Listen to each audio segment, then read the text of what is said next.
What's good, party people? I'm According to Woods, and he is former U of MMA champion Pius Ina Laloba, better known as Bruno Maximus. And yes, we are back.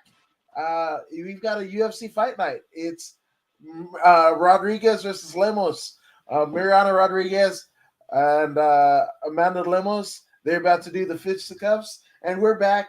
Voodoo, how are you? I'm doing great, man. It's always great to be back with the 8 a day Woods all day long. Let's go. Man, Let's break this one down real proper like. We got fight. these two women right here. They're bringing fire. You know what? This kind of reminds me of a lot of casuals, and we love you, MMA casuals. Heck, we used to be MMA casuals. Man, I might be speaking for myself because Voodoo is the ardent mixed martial artist, practitioner, as well as purveyor. So I might be speaking. But there was when I was a wee young lad, I was a filthy casual. I didn't know it at the time. The term didn't exist, but you know, the these two women might not be household names, but I feel like it has the parallels of when Jessica Andrade defended her title against Zhang Wei Li, and it was an upset. Like it Mm-hmm. has all the makings of that, without the title, which I think Mm-hmm. is Mm-hmm. is pretty interesting. Mm-hmm. Yes, yes. Uh, you have finesse versus brute strength in this main event. Uh, you have the snapping strikes versus the banging strikes, such as a Muay Thai type style. And then you have the finesse of a boxer, but coming out of the hands and feet of Rodriguez. So this is gonna make for an interesting matchup. The style is gonna make for a perfect fight, and we'll get to this in a little bit. I can't wait to break it.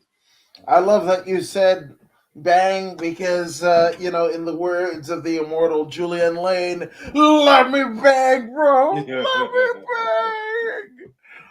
That's one of the greatest moments in MMA history. I swear to God. And this is no dig to Julian Lane. That dude is probably him and Justin Baseman are fighting in a car near you. They just probably fought last week, and they're probably fighting again. Some sort of bare knuckle hybrid something. Casino battle royal MMA fucking fight. These two do it, man, every weekend. It's like those two dudes and Tony Lopez, Kryptonite Lopez. They fighting everywhere, every fucking weekend. Can't stop, won't stop. Can't ever stop. But speaking of people who don't stop, we got the first fight of the night. We have.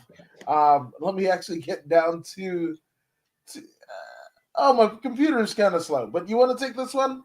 Yeah, man. This first bout, we have Ramona Pascal versus Tamires Vidal. Vidal is coming in here with a 6-1 record, and straight out of Brazil, doing things from out of Rio de Janeiro, Niterol, something like that. Team Brothers, I don't know what's going on there, but she's coming from that LFA, trying to make things happen.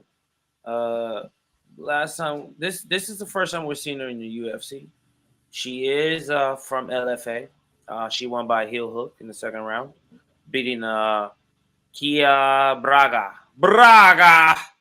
And then before that, she won a fight against Aileen Perez, illegal knee. So she took that one to the chin. So far, she's only got one loss to Carol Rosa. She lost by armbar, and it seems she's been But putting where's things Carol in Rosa, alignment. though? Carol Rosa, I don't know where she. I She's don't in know the where she. UFC. Oh, okay. There you go. There you go. So we might have a run back of this one. You know what I'm saying? Maybe if she wins this fight right there, she calls for that rematch so she can clear her record. Maybe that's what she does. Maybe not. Who knows? We'll see what happens. You know what I'm saying? But the other lady we've seen before, bro, Ramona Pascal. Remember her? Mm-hmm. Yeah, she's Yeah. the one. She's the one that likes to stand and bang, but doesn't usually work out. You know what I mean? She's she looks like a soccer mom. type. Yeah, and it's Right, crazy, right? Because she fought in with Icon Federation, Fighting Federation, and Invicta right, prior right, to the right, UFC. right. But she's gone 0-2 in the UFC. Her Yeah, debut against Josanne Nunes, right? That was a unanimous decision loss, and then a unanimous decision loss to Jocelyn Edwards from Panama, La Pantera, right? yeah, yeah. So I definitely know that she wants to make good of her third outing in the UFC. Hmm. But my goodness, uh, yeah, it's funny. Tamez Vidal, right? Yeah, She yeah. trains out of a gym called Brothers, but she's definitely a sister. So I don't know what that means, but I mean, I know I have a younger sister, right? And she could probably beat me up now because there was so much time as we were growing up that she might have the better of me now. So Mhm. if Tamara is anything like my sister Mara, which it kind of sounds the same, I think she might hand Ramona Pascal her third loss in a row. So I'm going with the debuting Vidal. Yeah, I think I'm with you on that. Um, um, Pascal has a lot to learn about this particular game. Not that she doesn't know mixed martial arts, but this level of mixed martial arts. This is the highest level. She's got heart, but heart, heart will get you hurt in the UFC. So that's how I see it. So I'm also going with Tamir Vidal. I'll give it a unanimous decision victory. I think that's fair. I think She's that's gonna fair. take a beating. You know what I'm saying? Yeah, woo. Take a licking and keep on ticking, Keeps like on a dang, ticking. That's the right. like a Timex watch, I believe. Yeah. I think that's some sort of something or other, right? But speaking of something that is something or another, it's funny because the Pascal Vidal fight is in the women's bantamweight division, and then we've Mhm. got two gentlemen are actually in the men's flyweight division. So literally 10 pounds lighter than the opening contest, and they're women. It's just there's levels and shapes and sizes to all of this, but we have Carlos Candelario. 8-2 from the good old US of A against Jake Hadley of jolly old England. So let's go Mhm. with the U.S. guy first. The Mhm. cannon, Carlos Candelero, training out of Underdog Mixed Martial Arts. I'm not too familiar with that particular gym, but here's what I can tell you. This is Carlos Candelero's second, uh, actually third fight in the octagon. The first coming by way of unofficially the Dana White Contender Series. He was officially on that show, but I don't know if they count it as a UFC debut because Mhm. it's hit or miss, right? But Mhm. he loses to Victor Altamirano Mhm. via split decision, and then he makes his official UFC debut. That cannot be disputed against Tatsura Taira, where he loses a unanimous decision. Now he's facing the Englishman Jake Hadley, and let's see what we got. 8-1 is White Kong. That's Mhm. literally his name, which I don't know. I don't know what to do with that. Really, realistically, White Kong. There's so many jokes that I don't think that's appropriate. Um, so, and then the catch 72 is it blows back to me when we get to Black Kong, and that shit ain't cool either. So I'm just gonna refrain. But here we go. We've got. Oh, I mean, shit. he in his UFC debut, theoretically, he faces and beats Mitch Raposo. Mhm. If anybody has followed the last couple seasons of Dana, I mean not Dana White Contender Series, but the Ultimate Fighter, Mhm. Mitch Raposo was a competitor on that deal. Actually, season 29 to be specific, right? So we've got a Ultimate Fighter contestant, somebody that is kind of familiar with how the UFC does things at an intimate level, right? Hmm.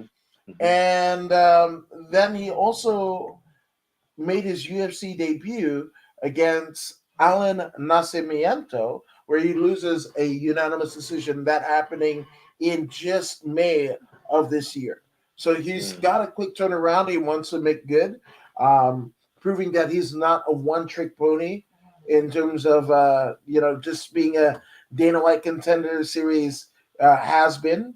We've obviously seen uh, Sugar Sean O'Malley. There's quite a bit of people that have made their stake in the Dana White Contender Series and have done good. You know, Mhm. Roosevelt Roberts, Jalen Turner, Daniel Mhm. Rodriguez, and yes, I'm talking about LA guys and what have you, but that's true.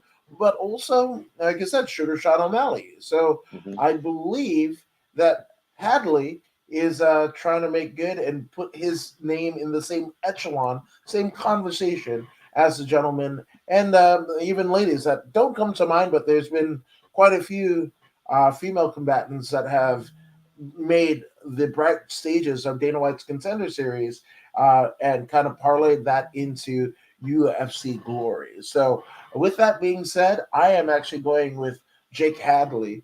I want to say third round submission. Mm. I think that'll work. I think that'll work. Third round submissions sounds about right. Uh, I like the 36 ranking too, though. You know Mm-hmm. that number 36 ranking looks really good to me.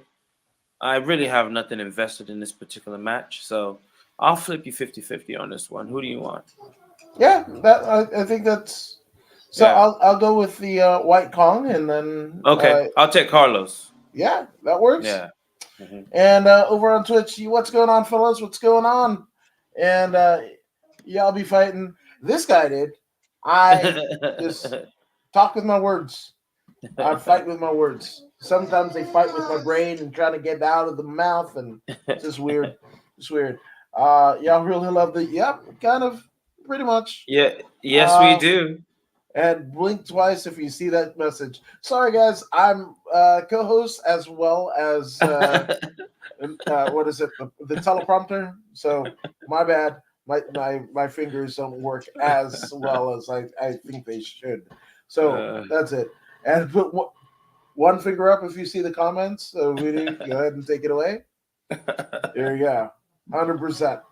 So now that we're here, I think that is the comments. Give us a sign. I think you need to start singing Ace of Base. I'm so upset. Actually, I did it for you, and I didn't even tune up my vocalizers. So there you go. So on to match three. We have none other than former King of the Cage champion, Kid Cavembo, Johnny Munoz, 11 I into remember him. going up against Ludwig Shalonian. Uh, and this is crazy. Anybody that's followed my career knows that I was and still a part of the Gym Crashers podcast, right? And we had right before pandemic, Johnny Munoz came in studio to Gym Crashers, and man, this dude is a different guy, man. He's the way of the samurai. We asked Johnny Munoz who his favorite fighter was, and not trying to be nepotistic.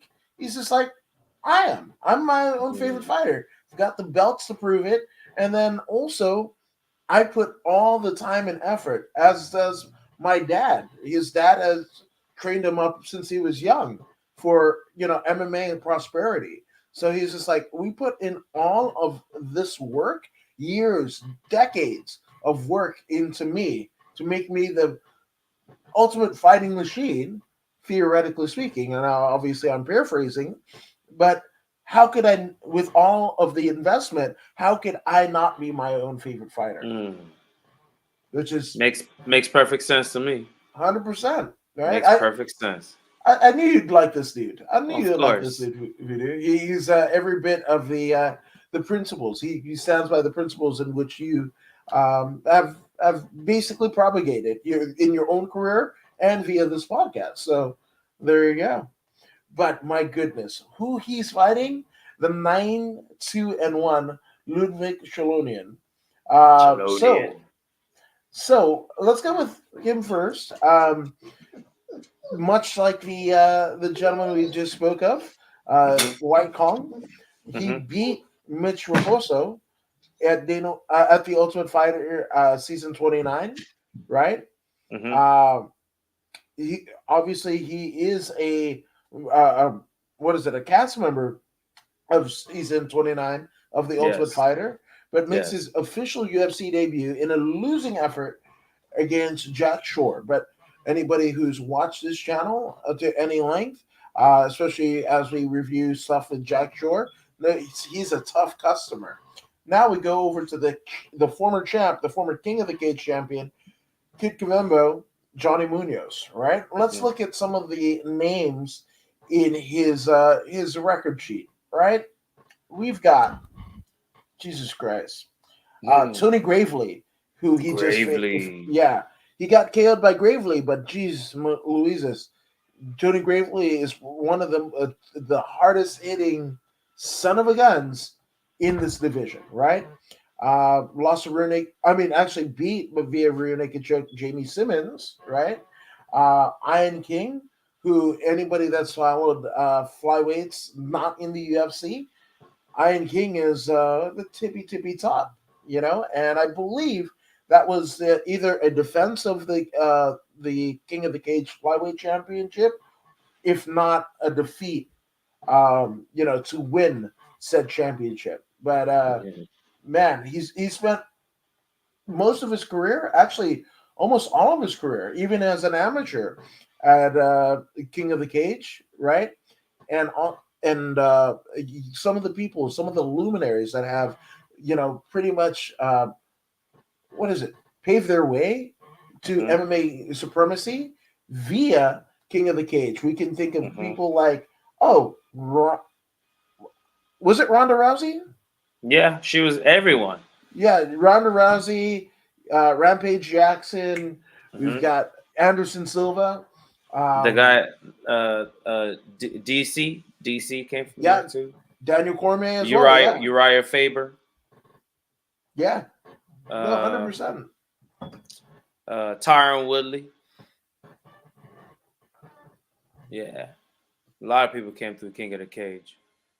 Yeah, so Johnny Munoz is essentially coming in with that credibility, Yeah. So, Voodoo, take it away. Who you got in this one? This one's a little. Uh, this Ludwig fella has fought a few people that I know. Um, if he's able to beat some of those guys that I'm thinking of, and I know how good those guys are, that makes him formidable. He's winning by unanimous decision, split decision. He knows how to win.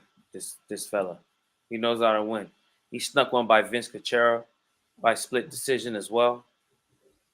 You know, oh, this one's a little. I'll go 50-50, man. Okay, It's a very, very close matchup. So I'm willing to split you 50-50 right here. okay. So I'm going with Johnny Munoz. Okay, I'll take the other guy. Okay, that Hmm. fair enough. Yeah. And where is Connor these days? I want to believe on Twitter. Con- Connor's making a movie. If you're talking Oh, about McGregor, he's making Roadhouse with oh, Jake Gyllenhaal. So they should be he should be at the tail end of his filming or whatever, and then he'll be back in the gym. He says to come back and lay waste to the valley. it's wild that you said Jake Gyllenhaal because Jake Gyllenhaal has a sister named Maggie, Hmm. and Maggie starred in a film called The Secretary, which shows her tail end. I Hmm. and Mm. I try to put the tail end of Connor filming the movie with yeah, well, and McMack, hey baby, which What's is up, Mac? exactly what you say Happy after that. birthday. Happy birthday, McMack. 872. You don't look over a day over 873. There you go. And who? What y'all thought on Roman Reigns versus Logan Paul this Saturday? Hey, Ooh. this one right here, it's gonna be very high grossing. I can feel that. It's gonna be sold out wherever arena. It's gonna be sold out. The YouTube kid Logan, he's gonna bring people. Roman Reigns is already gonna bring people, and then we're gonna have these two worlds collide. Now, what you're gonna see is high flying. The kid is gonna sell out. He's been training with the Heartbreak Kid Shawn Michaels. You know what I'm saying? So he's gonna sell out. You're gonna see some of the best bumps. Roman Reigns is gonna be the massive figure, the powerful figure, striking down at this bamboo like individual. He's going to be thrown over the top rope, and he's going to do wild things. This kid, I believe in Logan Paul in the WWE. I believe he has potential to get it up with anybody. Yes, he doesn't have uh, experience, but from what I saw in the last event when he went, was that the Miz he went up against? Mm-hmm. The moves that he's pulling off, that that that that top rope somersault that he does. It's perfect technique. No fear in the kid is what I'm saying. No fear. He's an excellent athlete. You take him and you just have him follow Roman Reigns. Roman Reigns just throw him around a few times. It's gonna be some of the best wrestling you've seen in a while. It's not gonna be technical. I don't see technical. I see power moves, flight, almost lucha libre style. You know what I mean? He's been getting in there with Rey Mysterio as well. Um, it's gonna be a mixture of Shawn Michaels versus no, not versus, a mixture of Shawn Michaels and Rey Mysterio. This is what Logan Paul is going to be. So stay tuned for that one. It's going to be a fantastic match. Yeah, man, and it's wild. If you're on the East Coast of the United States, theoretically speaking, uh, the Saudi card, I believe it's Crown Jewel. It comes to you Yes. at 5 a.m. in the morning. Five, and that's 8 o'clock here on the Pacific Coast. McMack has to tell us where he is watching. I'm not sure of the time constraints of Australia or what have you, but that's the thing. Speaking of McMack, he was born last week, That's so what's up. yeah, so he wasn't born yesterday, so you can't get over on him. But he was, in fact, born last week, and he is 876. So theoretically speaking, he's aging in dog years. So shout out to you, McMack. Shout That's out to right. you. Um, but speaking of shout outs, let's go. We've got Junyun Frey, former Genu. Invicta fighting champion, 11-7. She's also like a nurse, like full time, right? She's all over the place in terms of everything that she sets to attain for her life. But speaking of things to attain, man, Pollyanna Viana wants to attain a victory, a dominant victory over a former world champion. So, Mhm. um, I mean, we could talk about who they've beaten or whatever, but I don't think this is it.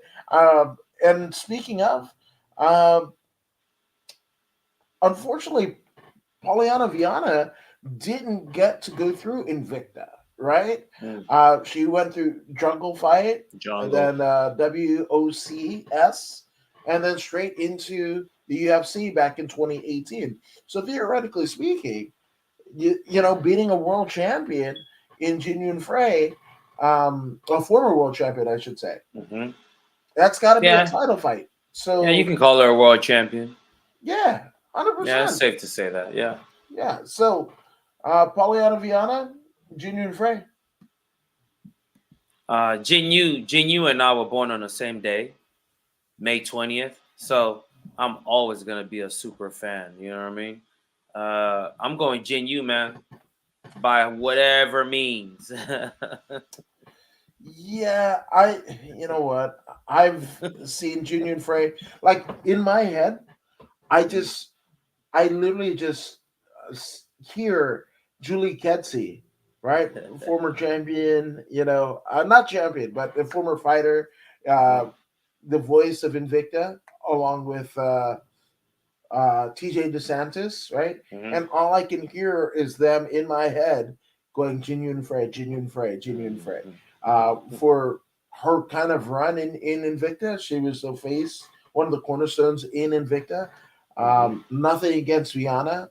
Definitely like her fight style, everything that she represents. But I feel like Genuine needs to needs a performance to like befitting of her UFC roster um, membership. I think because she Jin, hasn't Jin, had that.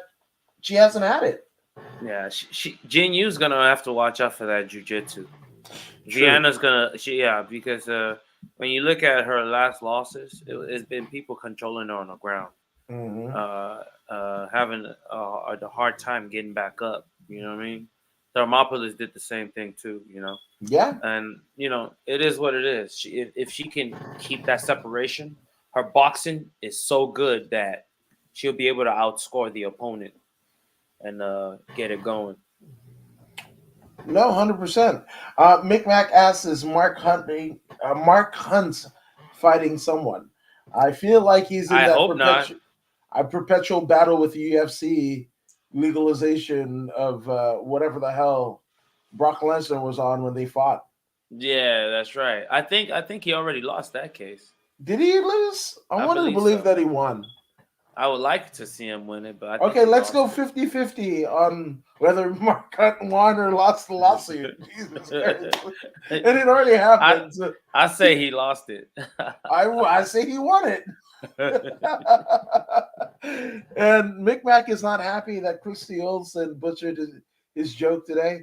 Let's go ahead and serve that one up, Mick Mac, and let me see if I can heat up the leftovers and bring redemption to the joke. I'm no Christy Olsen though.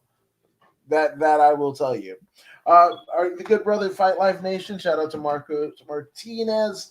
He says, "I like Junior Frey, but I feel she's very undersized for the UFC. She oh, she's the only girl Kay Hansen was able to out grapple, and Kay uh,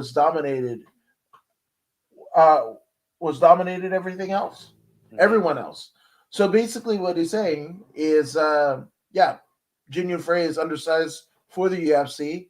Um, Jin, Jin Yu Frey is fighting at her natural weight. yeah, It is these other people coming down there. You know what I mean? To have an advantage. She's supposed to be there. She's she supposed to be is. at that weight class. Well, but I do believe he brings up a very good point, right? Because she's lanky, but she doesn't have the size, and Mhm. especially in that comparison of Kay Hansen, and Kay Hansen, unfortunately, no longer with the UFC at this Very as muscular. right. But when you take that kind of comparison in body types, Junior Frey very fit physically, She's but just shredded. yeah, but almost like an olive oil type, right? Mm. Like what's a good comparison? I feel like Jake the Snake Roberts, right? Mm. Jake the I Snake see. Roberts was 6'5", 6'6". Hmm. Nobody even realized it because he was around Andre the Giant and Demolition Mm. and LOD and Hogan and whatever, that you didn't realize that Jake the Snake Robert was a 6'6". She's a Because they were all shredded. right, or just Yeah. larger, girthier, Yeah. whatever, Yeah. right? And Junior Frey, if placed next to a regular person, you're like, oh yeah, you know, she's a superb athlete, probably marathon runner and what have you. But I feel like even against that Kay Hansen comparison, right? Jin Yun Frey might look like olive oil by comparison, and that's not saying the skill set, but some of the jiu-jitsu, it does have, it does pay to have a little bit more muscle, and Kay Hansen will probably have more muscle. Maybe she might be shorter than Jin Yun Frey. Don't know the stats, don't have it right in front of me, but you know, they can both weigh 115 pounds, but how that's distributed across the body and how the body takes it is completely different. So I definitely see what Fight Life Nation is saying here. It's a huge disadvantage for her not to have that size equivalent to the competition. Yeah, I'm But still going. I'm still going Jin Yun. I'm still going Jinyu as well. Yeah, and but it's going to be very close. But I also believe that Jin Yun Frey needs like almost a decisive victory. If not a decisive victory, then it's got to be a dogfight. I mean, these both ladies are going to be losing brain cells after it. They're not going to be the same after it. But I mean, to kind of earmark Jin Yun Frey's, UFC career, she needs a memorable performance of some sort, whether it be dominant or dogfight. But she wants you should want to be able to light social media on fire with the outcome of this match if you're Jin Yun Frey. Because even if you win, doesn't necessarily mean that you get to stay on the roster. Right? Yes, agreed, 100%. Agreed. Yeah. So speaking of guys that are on the roster, at 10-1, Benito Lopez taking on Mario Bautista, not Batista, but Mario Bautista, who's 10-2. I mean, just by way of their records, kind of evenly matched. But the Golden Boy Benito Lopez, he's training out of Team Alpha Male. He's lost to Manny Bermudez, but geez, it's Manny Bermudez. That's one of the legends of the sport. Beat the good brother Albert Morales, the Belizean warrior, back at UFC Fight Night 123. Man, Benito's been in the UFC for quite a while. I mean, he makes his UFC debut against Albert Morales at the aforementioned UFC Fight Night 123. He got a split decision victory on Dana White's Contender Series back in 2017. But yeah, I mean, Benito Lopez is right there, 10-1, number 70th ranked belt bantamweight in the world. That's saying something. But Mar Batista, even though he has one loss more than his particular opponent of the night, you could say that Mario has a better ranking overall. But then when you look at, I mean, he's faced and beat Jay Perrin via unanimous decision.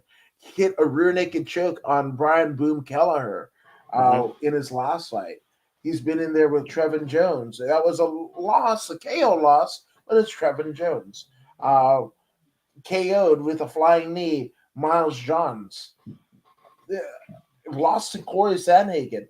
My goodness, Mario Bautista has been in there with arguably, some of the top talent that the UFC has to offer, and not just the UFC, but I mean, Tachi Paulus, he's was there. Those who remember, shout out to all the people in the Central California region. Jeremy Luchau, Antoine Hood, who put that together. But yeah, I'm actually going with Mario Batista, man. Me too, man. Batista's my guy. Batista's my guy. Yeah, I mean, when you got Boom Kelleher and you finish him, that's something, man. Hey, Batista's no joke, bro. Hey, there's something about that dude that's different. I've been around many fighters, but there's something about him. When I was around him, I was enhanced by his focus. When I saw him, I was like, wow, look how focused this dude is, man. I said, let me get on that kind of path right now. And I went out there and did my thing, too. I believe he fought before me or I fought. I can't remember who fought first, but was this both that of us had challenge? No, it was Smash Global. Oh, Smash Smash. Global. Oh yeah, Yeah, you're right. yeah. It That was was a a pro. yeah. We had a great evening. It was awesome. Hey, I'll be right back, bro. I'm Yeah, sorry. I'll be right back. no Go worries. ahead and I got Miranda Maverick on the next one. Give me a second. All right. So, as you were saying, that was actually Smash Global 6 that Voodoo was talking about. And when you look back at Smash Global 6, my goodness, um, it was a hell of a card. My goodness, you had this was a night honoring Chuck Liddell, the Iceman, legendary. But I want to say that, let's see, Wallen Watson was on there. Um, Obviously, Voodoo Maximus had a crazy, like, no disrespect to Ricardo Del Rigo, but Ricardo got smashed by Voodoo. Like, that was unsettling. It was unsettling. Also on the card, Darren Smith Jr., friend of the show. So pretty good card, Smash Global 6, I would say. Right? So Fight Life Nation said Sonny Bill Williams will face Mark Hunt in a Titanic heavyweight clash on November 5th. Watch exclusively on Stan. I gotta find Stan. Wherever Stan is, I need you to broadcast this fight because holy hell, there's some big beefy boys that are gonna be throwing down leather. So I'm in, and hopefully Mark Hunt maintains the brain cells that he has. Because he's a super Samoan, we need you to have brain cells. Um, that dude is. I feel like he's gonna be like Tony Lopez, just fighting every weekend, theoretically speaking. But then I do believe that he commands a big and hefty payday. So only the tippy top of the cards, even if it's a regional promotion for Marcotte, as well he should be over 20-year career. So I'm just saying. Oh, there you go. It's a streaming platform. And what did Master Yoda say when he saw himself it on a 4K TV?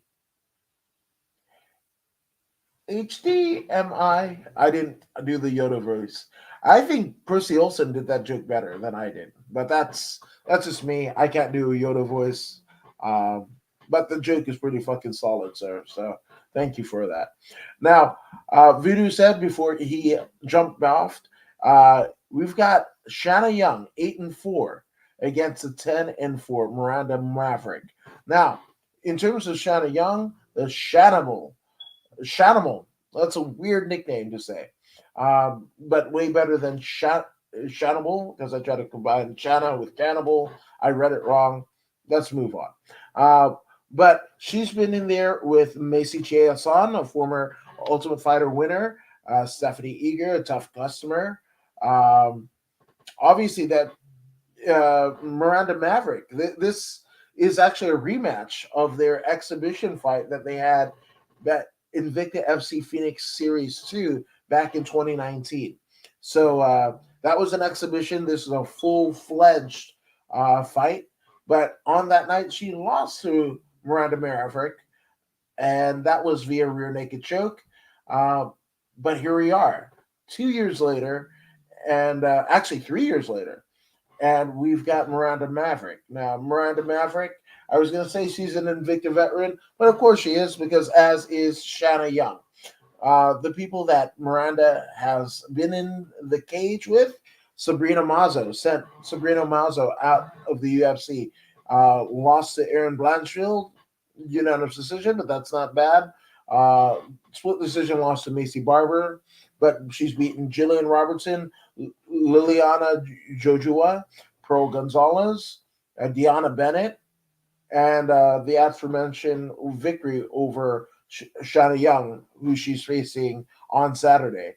Um, Lost to Brogan Walker, beat Victoria Leandro. So she's had an up and down career, but I mean, again, the tippy top of the particular division.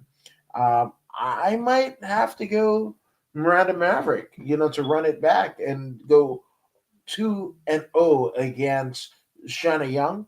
I could be wrong, but yeah, that's it. That's a unanimous call here. Fight Knife Nation says just a random thought, just because you mentioned a promotion called Gladiator Challenge. That was the weirdest, most terrible promotion I've ever covered. Was it always bad, or did I go the wrong day? Um, Not to disparage any promotion, but Gladiator Challenge might be the promotion where Elimelech McFarlane fought a soccer mom. That's a viral video that has been viewed millions of times. Even if you don't know the fighter names, that that happened there. Um, Voodoo, do you know anything about the Gladiator Challenge? My very first fight was in Gladiator Challenge.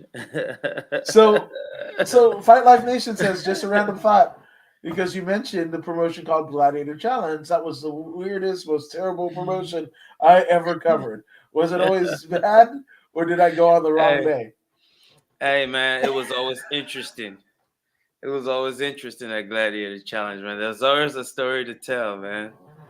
But hey, I'm very grateful that they granted me my first professional platform. So you know what I mean.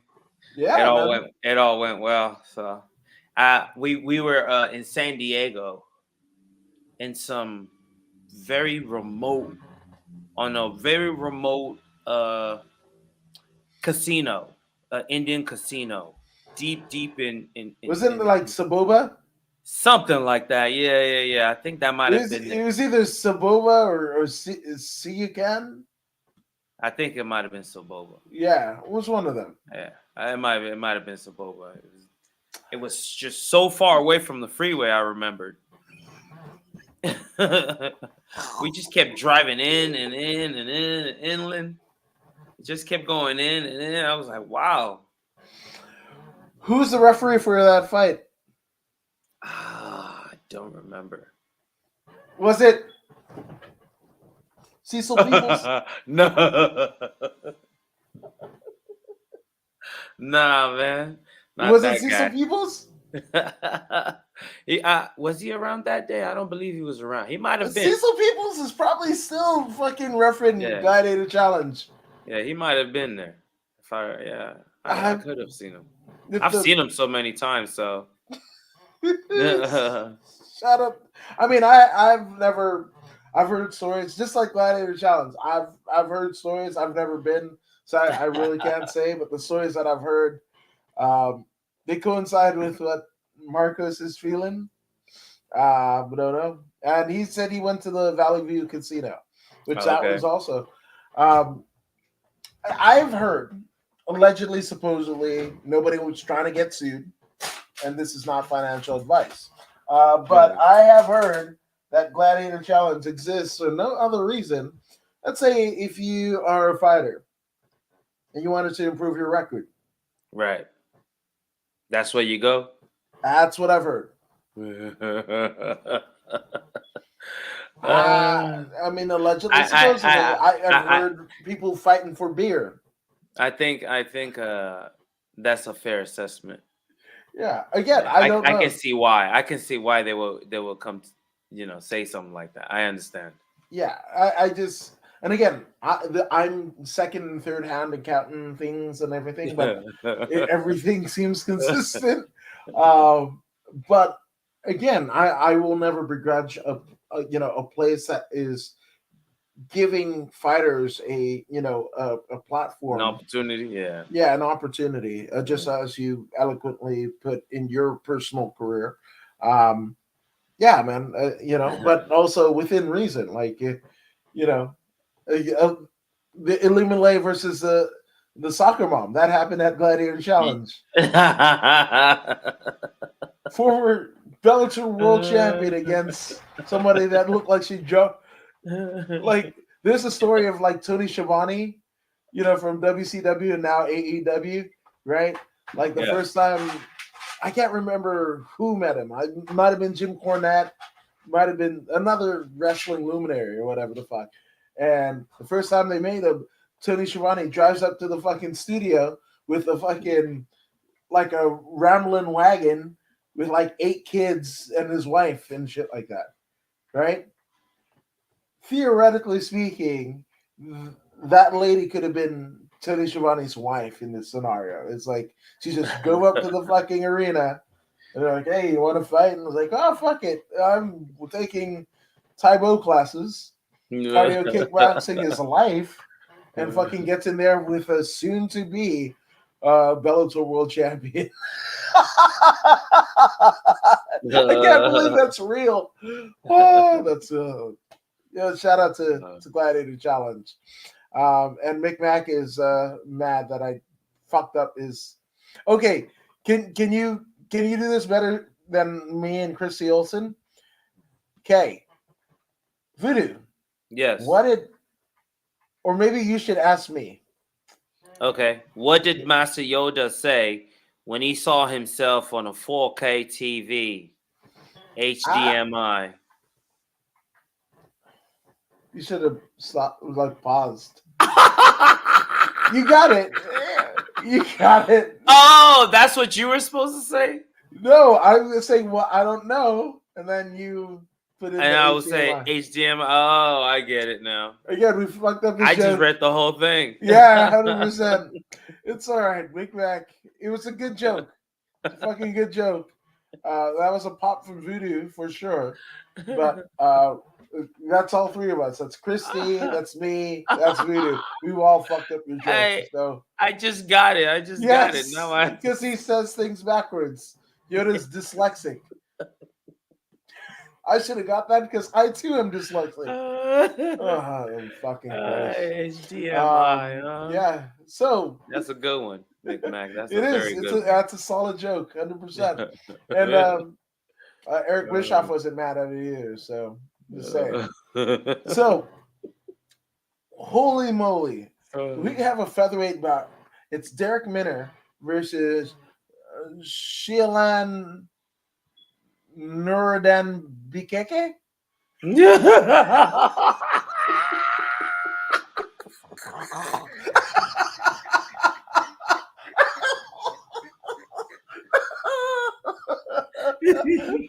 No, the only thing that's more ridiculous than the way that I pronounce this gentleman's last name is the amount of fucking fights this fucker's had. 37-10. 40. He's over there with like old man Olenek with like 50 fights in MMA. The hell? And I've never heard of him until right now. All right. We've covered this dude before, man. Have we? Yeah. He Did turns I out pronounce to his be... name any better? That was Bukeke. Come on. N-E. Hey, I remember this guy. N-U-E-R, right? Nur. D-A-N. Dan. Nurdan. B-K. Oh, Nurdan BK. Okay.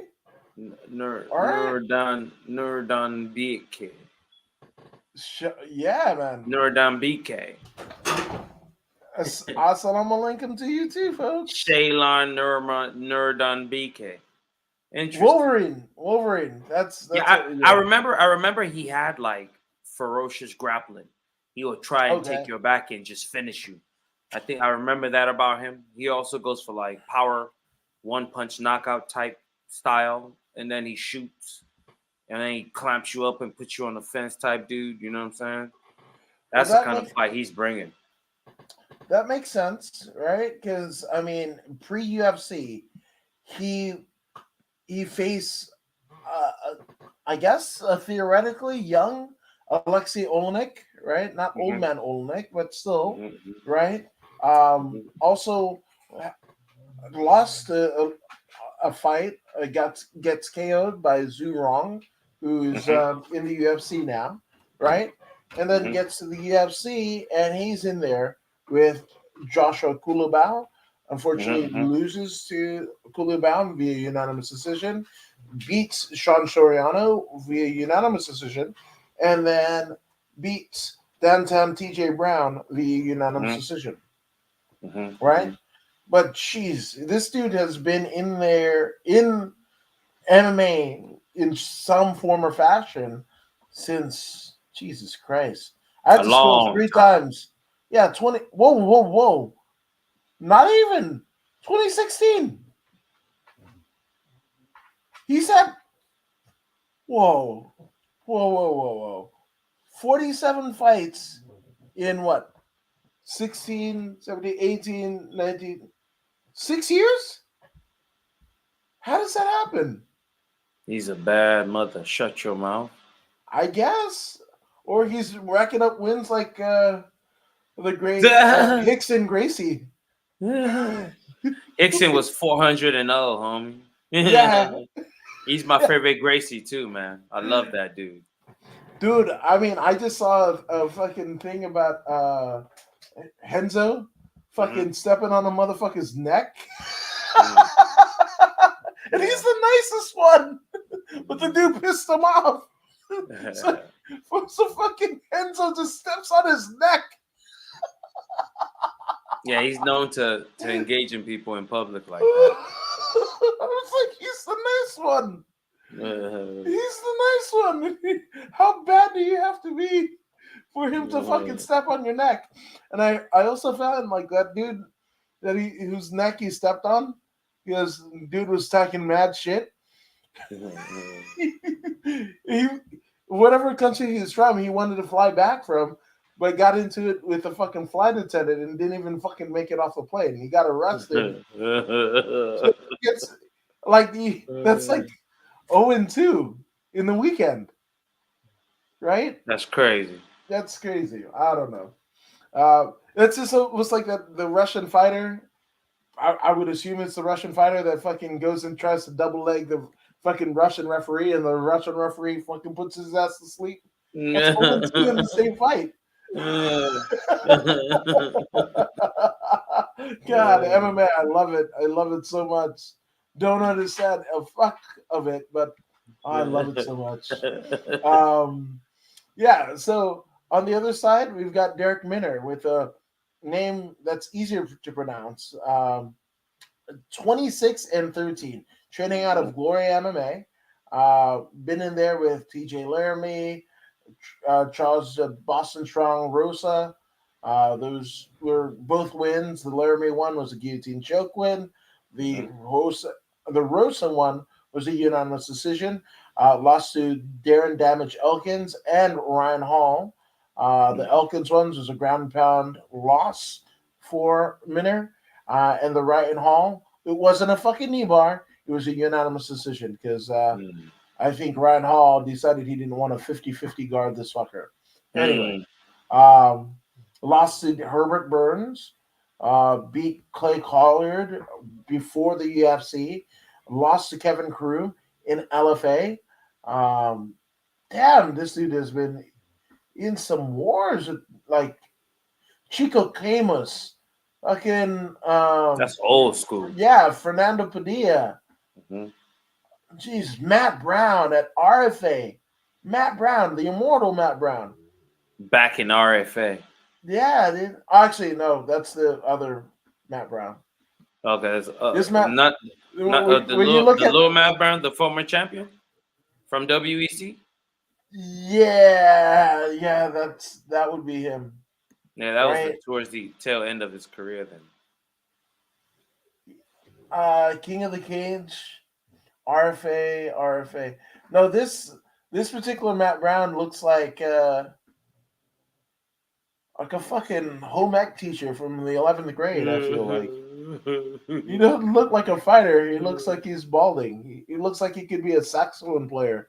Oh, that's some other dude, man. This just some random. I was talking about. Not the immortal. This dude is definitely immortal. Judging not by the his immortal, and not the WEC champion. No, not him. The dude fought in King of the Cage, but he was trading wins and losses with Chico Camus. So yeah, I think I know this Brown fella.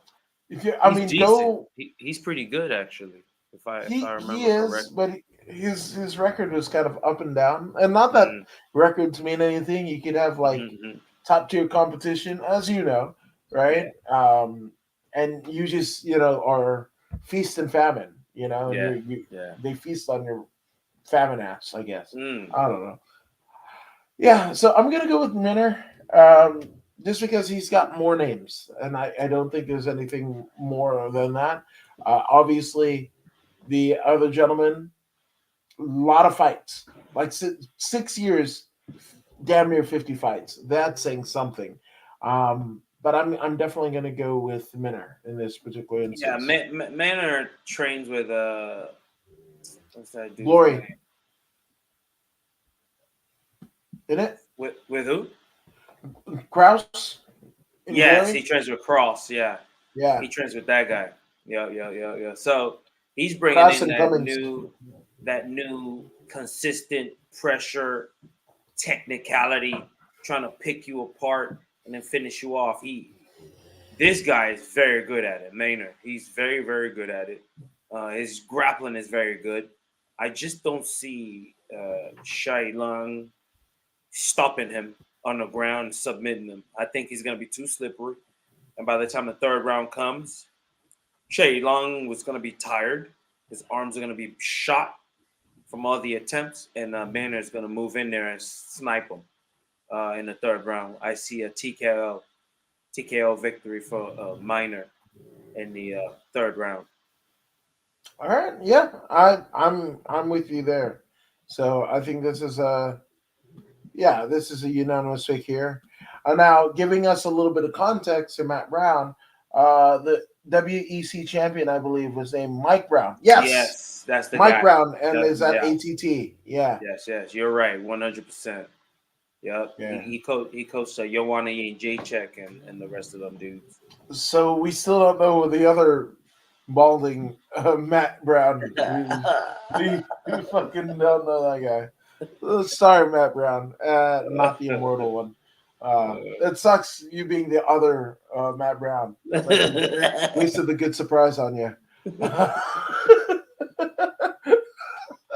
So, yeah, thank you for Just that joking, context. Matt. Just joking. Just Just joking. joking, Matt. Just joking. I don't want you to haunt me in my dreams because you look like a goblin. Anyway, um, but two people that aren't goblin-like, theoretically speaking, is Mark Madsen, 12-0, a perfect 12-0, going up against the 18-1-1 Grant Dawson. So this starts off the main card, and Jesus Louises, let's go with KGD, hmm Grant Dawson. Also Okay. training out of Glory MMA with Zach Cummings and James Krause. hmm Um, he has beaten Derek Minner via rear naked choke, Mike Trizano, rear naked choke victory, Julian Juicy J. Arosa via unanimous decision, Adrian Diaz on Dana White's Contender Series, rear naked choke. Let's see. Bryce Logan at Victory FC in the Midwest.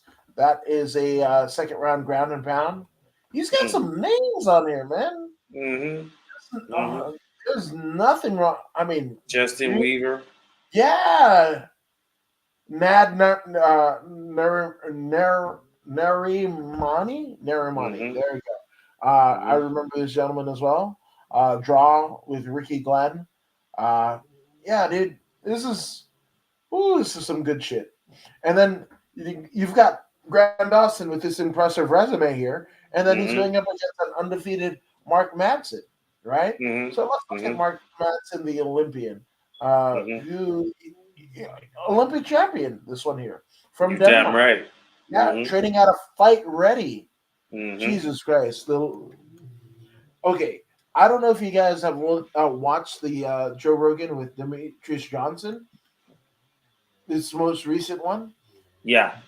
but supposedly, um, Mighty Mouse has been getting the string pull to train at Fight Ready and has already started training. Him and his wife have a house out in Arizona, presumably close to Fight Ready. So hmm imagine if, like, you got Pitbull, you got um, uh, Cejudo, you got the obviously Eric Asaban, right? You Mm-hmm. got all of these dudes like training together, and Mark Manson, a legitimate Olympian, Mm-hmm. in there with them. Jesus Christ, man, Right. that like it could be like the Team Alpha Male. You remember like Team Alpha Male just sent like if you're under 145 pounds, they just sent somebody at you like Danny Castillo, damn dude with the vitiligo. What's his name? Mm. Scott Jorgensen. Yeah. Yeah. Yeah. Yeah. Yeah. Yeah. Yeah. Jorgensen. That dude was good. Yeah, man. Yeah, Joe Joe Benavidez. Uh, Jesus, there was just so many fucking guys that Alpha Male just threw at Dominic Cruz, pretty much, Yeah. including Uriah Faber himself. And Man, he mopped them uh, all up. yeah. With the Japanese guy, Ishihara, right? Mm-hmm. The Something like this that. guy, Yeah. yeah, man. Like, but Fight Ready is gonna be that for a new generation. My goodness, and you Let's know, go. Mighty Mouse was talking about how differently and how the mindset of Henry Cejudo is, right? And Mhm. he's entered the USADA testing pool. I think it was like 3 months ago too. So he might be eyeing a return. But Fight Ready in Arizona, Jesus Christ, man! Like the amount of people that they're cranking out, and Mark Manson, the Olympian, is right there with it, right? But Mark Manson, unanimous decision win over the ever tough UFC Hall of Famer Clay the Carpenter Guida. Uh, Vince from Hell Pichel, unanimous decision. This right there, uh, I mean, Clay Guida don't lie, Vince Pichel don't lie. So the fact that you beat them both in similar way, similar fashion. So, Clay Guida split decision, unanimous decision via Vince Pichel. So fuck, I don't know. This is so evenly matched. Yes, What yes, yes. what do you But got? it is very evenly matched, extremely. But the one thing remains that Mark Madsen has an equalizer in those Olympic Games wrestling that he got to compete in. Uh, that is as bad as it's gonna get. Those Olympic matches that he fought in are as bad as it's gonna get. I believe he won a medal too Hmm. while he was out there. So anyone who has a chance to medal in the Olympics is on a whole another level when it comes to your average athlete, such as the ones that are, you know, that he's going to be facing. The only thing that he's missing is the technique, striking technique. Maybe he's not there yet, but that wrestling is an equalizer. If you cannot catch him coming in, you would not get back up. And this is how he beats most people. If you go back and you look, you don't see any, like, you rarely see a clean knockout, right? It's all strangulation. Yeah, some ground and pound, but standing guillotine, a punch here, unanimous decision. That means absolute dominance, some sort of submission, grounding. Like, it's just mainly control. He controls his opponent to a point where he wins the match, but then they don't take much damage. I think that's going to be the case for this one as well. And on top of that, we don't go against perfection anyway. So Mark Madsen in a boring ass 15-minute match is what I see. I don't think you're wrong about that. I also will go that way as well. Um, in breaking news. This just happened. There's a lot of stuff going on, but I definitely want to bring this up.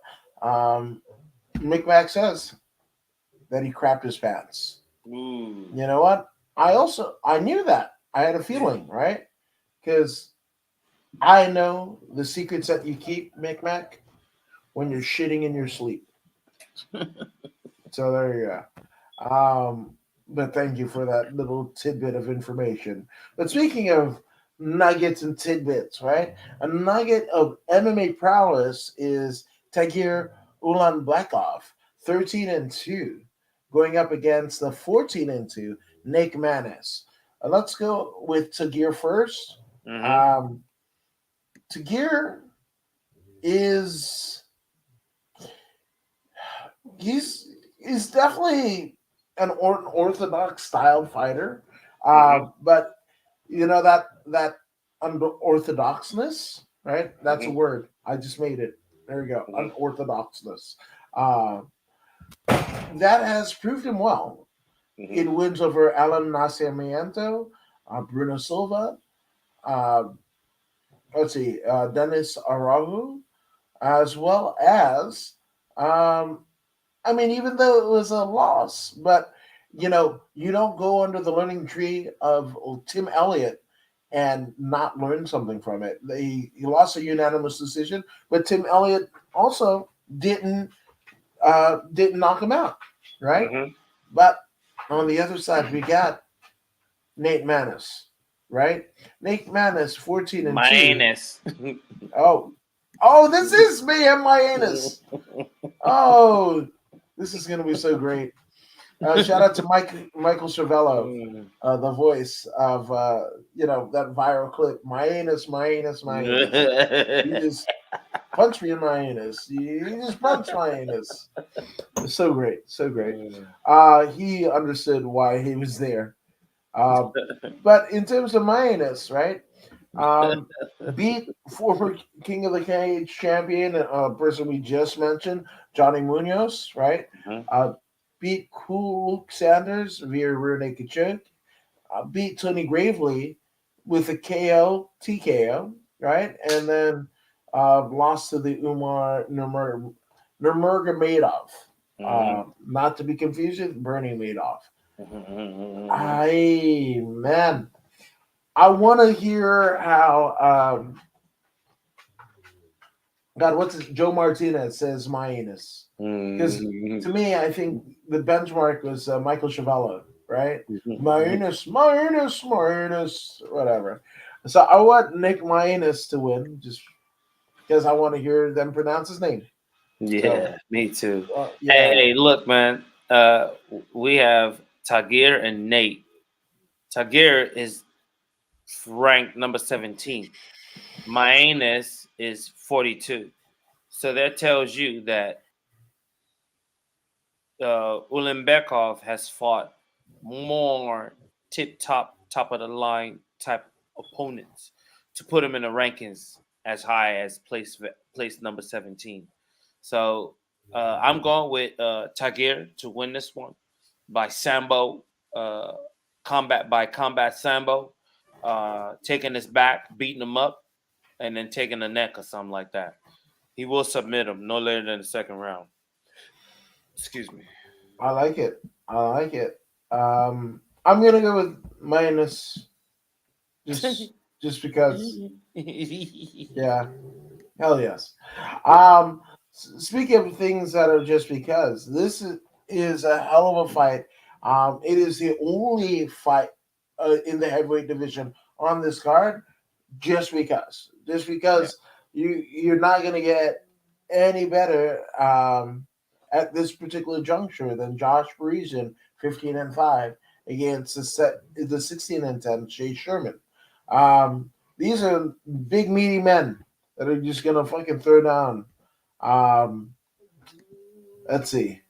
In terms of Parisian's wins and losses, he beat Alan Boudreaux in his last fight. TKO. Lost to Dontel Mays. That elbows from the crucifix. Who could forget that last year? I could, and that was a weird Christmas present that Dontel um, administered and gave to Josh Parisian. This almost goes to Big Daddy Goodrich the fuck um, out of Parisian, right?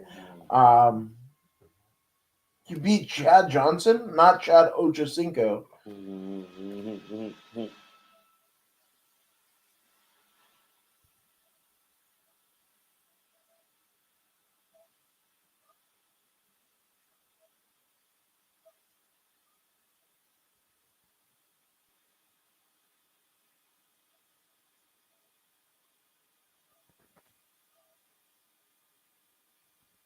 Jared Vandera in the third round via punches. Been in there with Jake Collier and Alexander Romanov. Those were losses.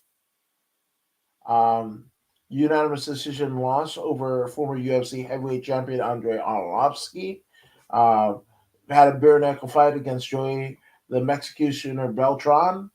Um, and even had a bare knuckle boxing fight with Sam Shoemaker, and that went to a draw.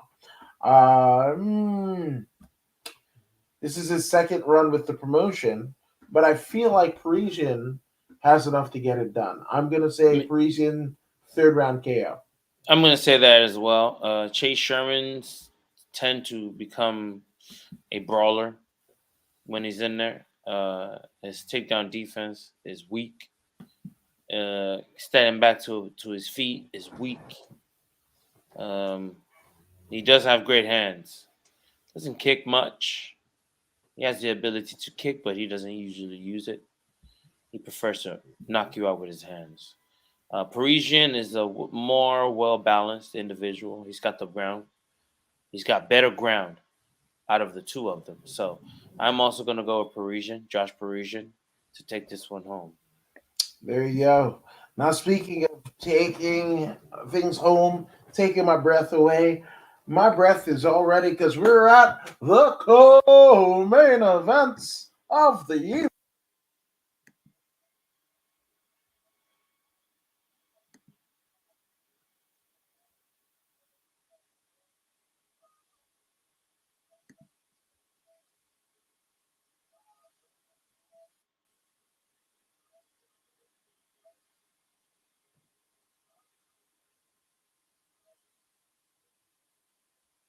Um,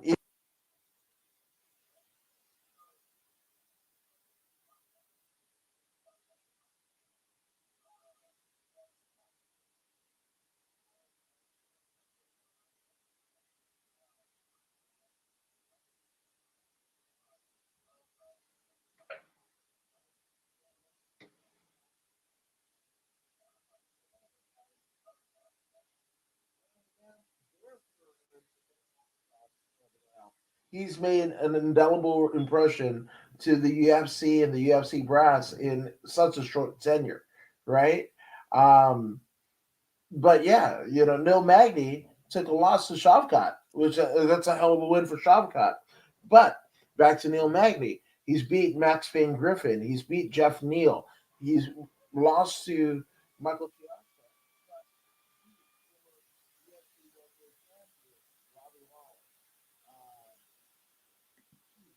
Carlos Condit win. Rafael dos Anjos loss. Johnny Hendricks win. Lorenzo Larkin loss. Hector Lombard win. Kevin Gastelum win. Eric Silva win. Lost to Damian Maya. I mean, that's right there. Neil Magny. I just love Neil Magny. Love to watch him. But I don't. And so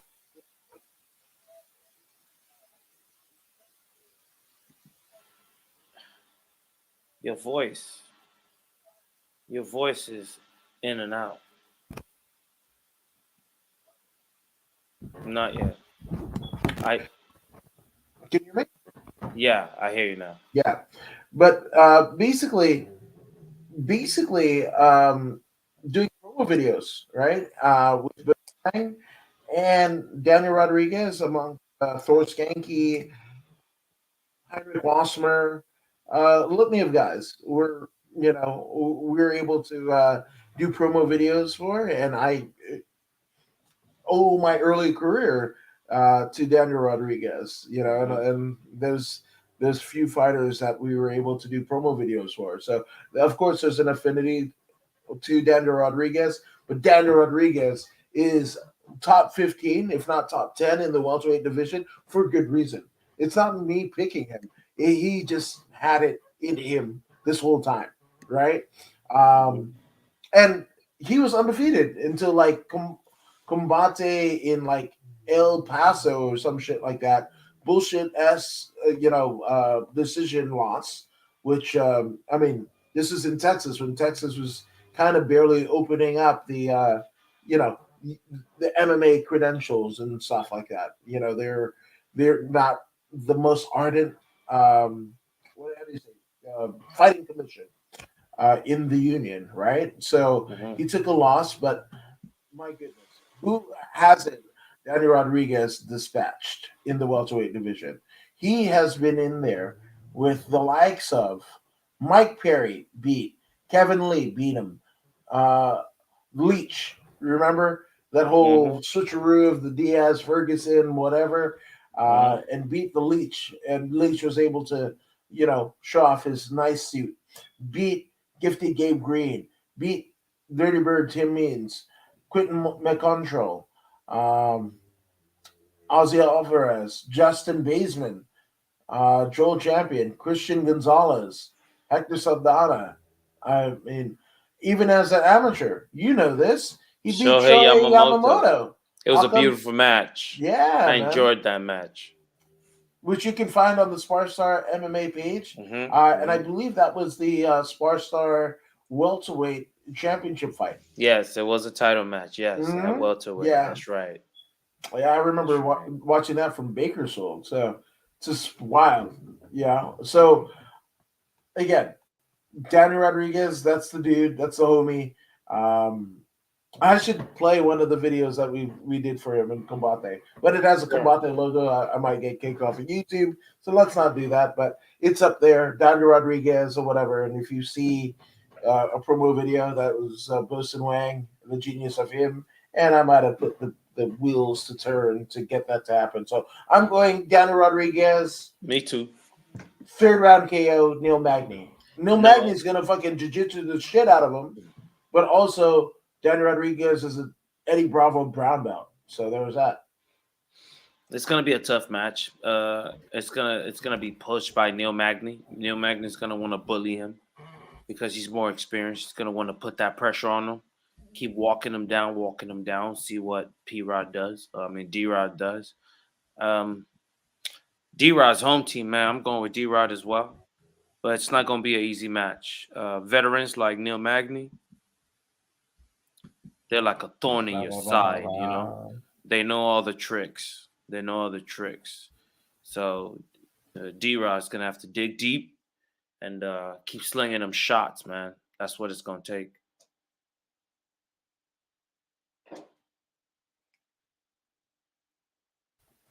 There we go. I There muted it is. myself. Yeah. Yeah. So home team, Danny Rodriguez.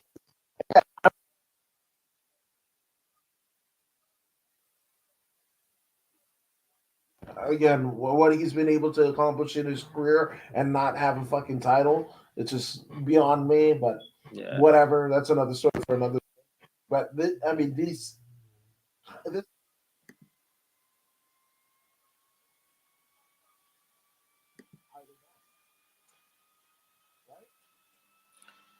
Your voice is very faint.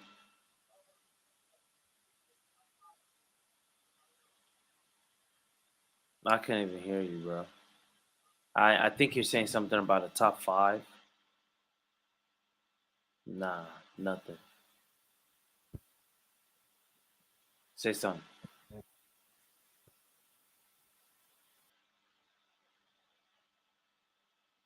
Yeah. So this is around that time where my boy Adam Woods let you know it's the main event. I think if whoever wins this particular fight, Hmm. they're within the at least the top eight in the welterweight. Yeah, most definitely. I don't disagree with that at all. They're in Yeah, striking distance. and They're especially they get to the point where they can be called for a short short match. notice. Yeah, Yeah, short notice match. They get and to it's that point now. and especially if there's a finish, right? Neil Magny Yep. pulls off a submission and a KO, or again, fucking D Rod fucking beats all Mm. that ass. He's got Yep. submissions. He's got KOs, blistering KOs. He's relocated to Las Vegas. So shit, man. This is to me. This is fight of the night. Give him all the money. fight of the night, the performance of the night, all of it. Just give these two money, all the I'm looking money. forward to it. I'm looking forward to it myself. It's gonna be a splendid, splendid co-main event. But not to be outdone, we are at the main events of the evening. We have 16-1-2. Mariana Rodriguez going against the 12-2-1 Amanda Lemos. Let's start off with Mm. Lemos. Lemos has been in there with the likes of Michelle Watterson, right? Karate Hottie, Mm-hmm. right? Uh, Former champ Jessica Andrade, that was a losing effort. Mm-hmm. Angela Hill, Mm-hmm. that was a win, split decision win, and that's over a former Invicta World Champion. Mm. Beat Montserrat Ruiz, which, whew, Montserrat Ruiz. Go back to her fight with the Warrior Princess Cheyenne. What is it? I remember that. Vismos? That I forget the that name. or maybe no, maybe don't. Maybe extract that from your memory because that wasn't the greatest fight in UFC history. I mean, there was a lot worse, but I mean that is right up there. That's got to be Mount Rushmore of some of the weirdest fights in UFC history, right? So that's Lavinia Sousa, right? Okay. That's a win for Amanda Lemos. Miranda Granger Danger, also a win for Amanda Lemos, right? Agreed. Lost to Leslie Smith, but it's Leslie Smith. Jesus, I mean, Mizuki Inoue, unanimous decision win. I mean, she's In got a way. some world champions, especially in Lavina Sousa, uh, Angela Hill. Those are two Invicta champions, former champions. I'm I know Miranda Granger was in the Invicta. Can't remember if she was a champion, but still top of the food chain in Invicta and has Mm. wins over that. But not to be outdone, Mariana Rodriguez. Rodriguez has beat Xianon Yan via split decision, beat Mackenzie Dern unanimous decision. Didn't get wrapped up by Mackenzie Dern as submission prowess. Beat Michelle Watterson. Uh, Beat Amanda Hibas. Lost to the current champ Carla Esparza, but beat Tisha Torres, Jessica Aguilar, and Maria Oliveira on her way to the top. I feel like this shit is gonna go the way of Rodriguez, but you can 50-50 me on it. You don't have to Hey, agree. like I was saying earlier, man, this is a war between the snappers, the snapping of Marina, and the banging of Amanda. Amanda will slam her shin bone. Uh, she will smash you with her elbows and hands. Mirana is more like bamboo. She's going to whip her ones and twos, those hooks. She's going to approach it like a normal boxer, and her kicks are spectacular. She is the future of this division. She is in line for a title shot. I was actually looking forward to seeing Marina versus Joanna Jędrzejczyk. I wanted to see them go one a bit, but they never got to it, unfortunately. But she's the one. She's the one. I would like to see what she's got against Wei Li Zhang. Uh, she's dynamic. She's dynamic, and I see her winning this match in the fourth round. She's had a couple of 25-minute matches, and she thrives in that type of environment. Now, Amanda, I believe Amanda has seen. Has she seen main event status before? Yeah, I believe she's seen main event status before. But either way, I'm still going with Miranda to hold her ground, to hold that number 7 spot, and possibly get a finish in the fourth round. I like it. I like it. And but we will see come Saturday night. And again, a big day of combat sports from start to finish. We got Crown Jewel WWE's Mm-hmm. presentation headline with Mm-hmm. Roman Reigns and Logan Mm-hmm. Paul, and then we've Mm-hmm. got Amanda Lemos versus Miranda Rodriguez. This one's going to be a barn burner, as Jim Ross used to say. But Crown speaking of jewel. barns getting burnt, McMahon needs new underwear because he shit. So that is as good a sign off as any. So, Voodoo, where can they find you on the socials, bud? Definitely, man. You can look me up on Facebook, Instagram, Facebook, Instagram, Twitter, Facebook page, Voodoo Maximus on all accounts. So shoot me a holla. Let me know what's happening.